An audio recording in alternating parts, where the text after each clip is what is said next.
minus tomonlari bor va o'ziga xos plyus tomonlari bor. Qurilma alyuminiyga o'tdi va titanium korpusdan voz kechdi. To'g'risini aytsam, bu qanaqadir kulgili holat bo'ldi. Ya'ni kamchiligini ochiqlamadi kompaniya. Xotira juda ham tez to'ladi, har 15-20 kunda birida. Bu bajarayotgan ishlarni, aynan men xohlayotgan ishlarni bajarib bera oladi. Bugun mana shu qo'limda turgan qurilma haqida barcha ma'lumotlarni bilib olasiz. Yaxshilab o'rnashib oling. Boshladik. Hammaga salom, bu Abdullajon. Do'stlar, har yili bir xil mashmasha, bir xil tomosha. iPhone 17 yoki iPhonening boshqa modellari chiqishidan oldin internetda, ijtimoiy tarmoqlarda u haqida har xil ma'lumotlar tarqab ketadi. Uni dizayni qanaqa bo'lishi, imkoniyatlari qanaqa bo'lishi, lekin oxir-oqibat Tim Cook katta sahnaga chiqadi-da, yo'q, telefon mana bunaqa bo'ladi deb, xuddi mana shu smartfonni ko'rsatgandek ko'rsatadi. Bugungi smartfonimiz bo'lsa, bu iPhone 17 Pro. Siz videoga like bosib qo'ying. Hozir ko'zingizlarning oldida buni yangisini unpacking qilib, sizlarga bor imkoniyatlarni ko'rsatib beramiz. Go.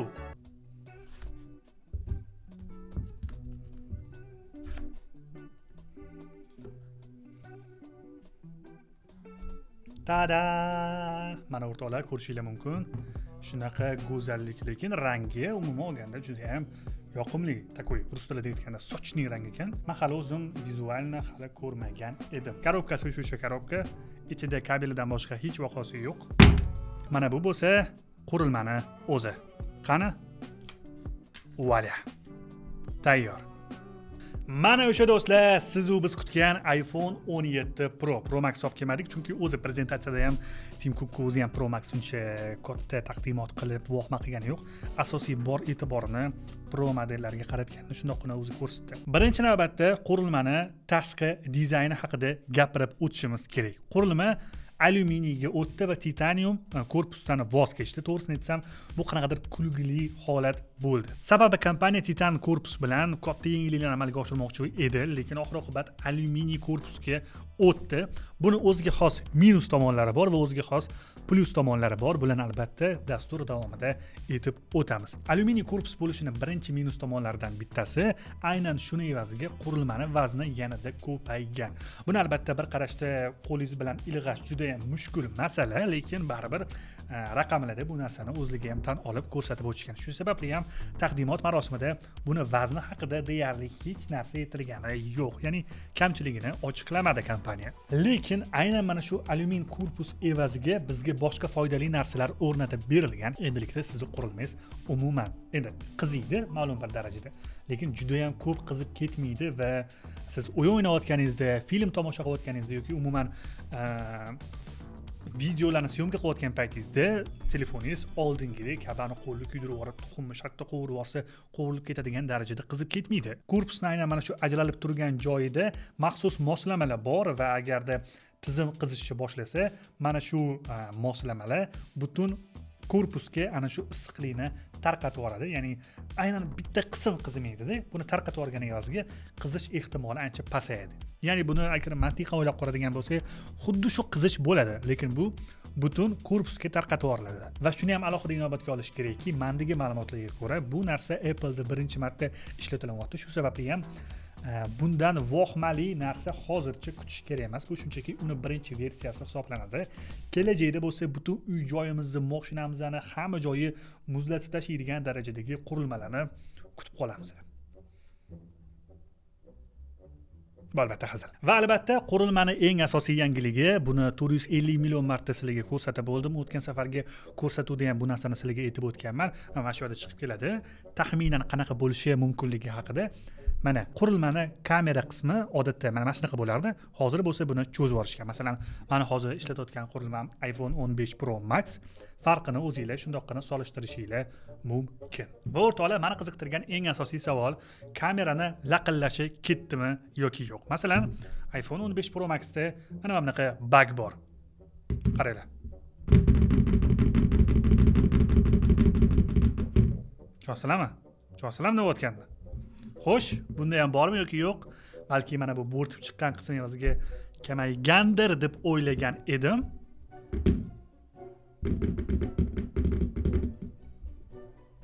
Mayli, yangi qurilma qirilib ketmasin. Xullas, o'sha bug hali ham bor, lekin ma'lumotlarga qaraganda chexol taqqandan keyin bu bug yo'qoladi.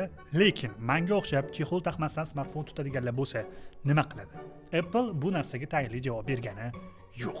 Qurilmani korpus haqida qo'shimcha ma'lumotlarni aytadigan bo'lsam, bu qurilmani yengichi bu alyuminiy korpusi ozgina uni arzon holatga keltirib qo'ygan. Ya'ni, misol uchun mana Titan korpusdan tayyorlangan 15 Pro Max'larni qo'lingiz bilan ushlasangiz, ancha premium narsani qo'lingizga ushlab turgandek bo'lardingiz.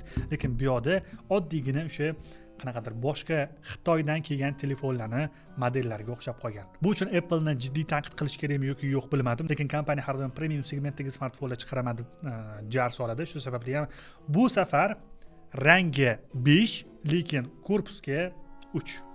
Rangi 5 deyotganning sababi bu safar Apple o'tgan safargi modellarga o'xshab ozgina skromniy ranglardan anchagina qochgan, ya'ni o'tgan safargi qurilmalarda anchagina sodda, skromniy ko'rinadigan va odamning qo'lida tursa, voy, pachkana rang bo'pti deydigan ranglarni ozgina chetga surib qo'yardi va bu safar mana sallaga sabzi rang deyapti va bu yorqin sabzi rang rostdan ham odamlarning qo'lida yaqqol ajralib chiqadi. Misol uchun ko'rdinglar, Barselona o'ynayotganda ham Yamal qo'lida iPhone 17 bilan atrofda video qo'yayotganda, "O, Yamalda 17 bor ekan, u yoq bu yoq" deb hamma gapiraverdi yoki shunga o'xshagan holatlar ro'y berdi. Ya'ni qo'lingizda shu smartfon tursa, sizni qo'lingizda iPhone 17 ligini hamma biladi.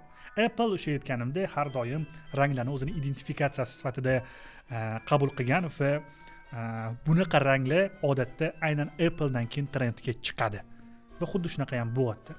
Agarda bu rangni siz bachkana deb o'ylaydigan bo'lsangiz yoki menga yoqmadi deb o'ylaydigan bo'lsangiz, qurilma o'zi umuman bu yil 3 ta rangni taqdim qilgan. Bu kumush rang va ko'k rang degan. Ular ham ancha chiroyli, ancha shu rus tilida aytganimizda skromniy. Qurilma ekrani ham alohida bitta yangilik bo'ldi. O'rtoqlar, Apple'ning aynan mana shu mavsumdan chiqqan barcha qurilmalari yanada kuchliroq himoyalangan ekranga ega bo'lib chiqdi. Tim Cookning so'zlariga ko'ra, bundan kuchli himoyalangan ekran hozircha yo'q. Lekin bunaqa gaplar odatda faqatgina reklamalarda yoki taqdimot marosimida bo'ladi. Mabodoyi karim buni ustiga stiklo yopishtirmasdan cho'ntagingizga kalitlar bilan birga sog'oradigan bo'lsangiz, shu iPhone'ingizni ekranining ustida yoki korpusining ustida shundoqqina kalit tomonidan yaratilgan san'at asarlarini tomosha qilishingiz mumkin bo'ladi. Chidamlilik borasida bitta narsani alohida inobatga olish kerak. Qurilma 1,5 metr chuqurlikda o'chib qolmaydi. Ya'ni basseynga tushganingizda bemalol qurilma bilan selfie videolar qilishingiz mumkin, rasmga olishingiz mumkin. Xohlasangiz bu kunga telefon qiling yoki Zoom встречalaringizni suvni tagida o'tkazib yubormaysizmi? Bemalol qurilma chidab beradi. Lekin bu unchalik ham olamshumul yangilik emas. Sababi bunaqa narsalar allaqachon o'zi taxminan 10 yillardan beri boshqa kompaniyalar tomonidan ham taqdim qilinadi va buni wow, Apple bu safar yorib deb qabul qiladigan yangilik deb tushunish qiyin. 17 Pro yoki mana shu Pro modellardagi eng asosiy yangilik displeylar o'zgarmagan, shu 6.3 dyuym bo'ladi va lekin eng asosiy ekrandagi yangilik bu nima?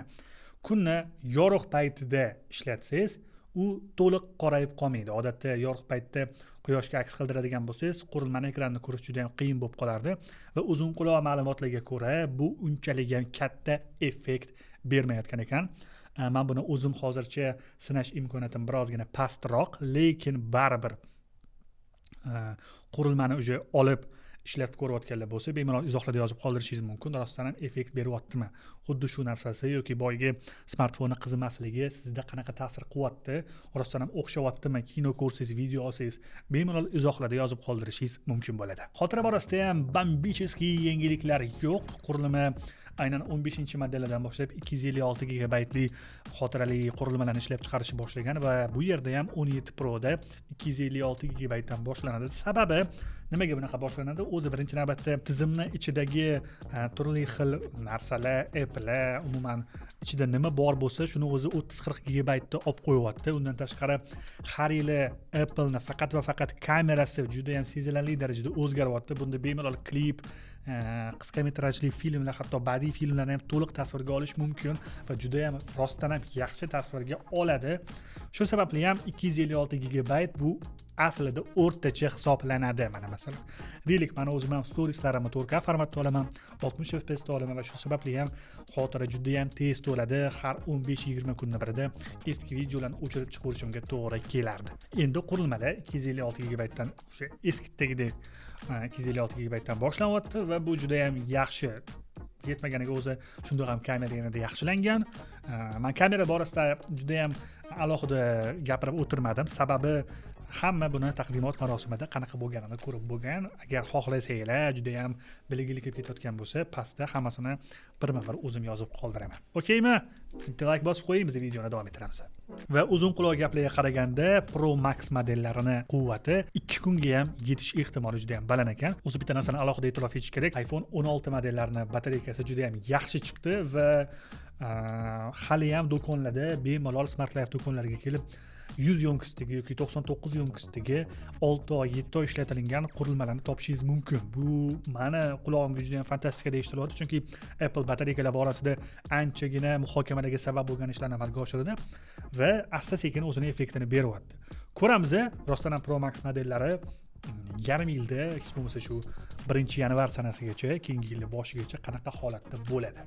Endi bo'lsa sizlarga eng asosiy gaplarni aytib o'tadigan bo'lsam, agarda qurilmani hozir olishni xohlasangiz, siz cho'ntagingizni bo'shatishingiz kerak, chunki Toshkent shahrida hozircha anchagina qimmatga sotilyapti, lekin baribir fanatlar yoki yangilik ko'rishni xohlaganlar bu qurilmani sotib olishi mumkin. Lekin aynan kim olishi kerak degan savollarga men o'zim javob bermoqchiman. Sizlarga qaysidir ma'noda life hack bo'lishi uchun. Mobilografmisiz, sizni kartinkangiz boshqacharoq bo'lishini xohlasangiz, bemalol shu qurilmani siz olsangiz bo'ladi.